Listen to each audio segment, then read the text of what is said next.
Magandang hapon po sa inyo lahat.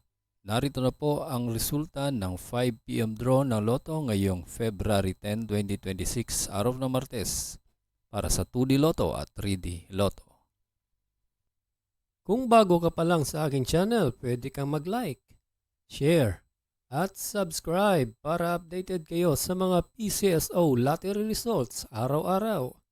Para sa 2D Lotto ngayong 5 PM draw, ito po ang mga numerong lumabas.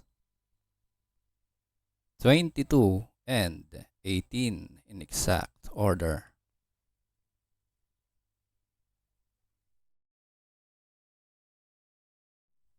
At para naman sa 3D Lotto ngayong 5 PM draw, here are the winning numbers. 9, 2, and 8 in exact order.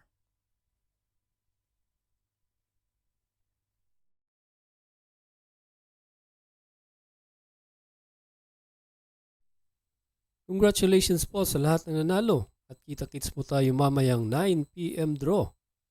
Thank you for watching. God bless us all.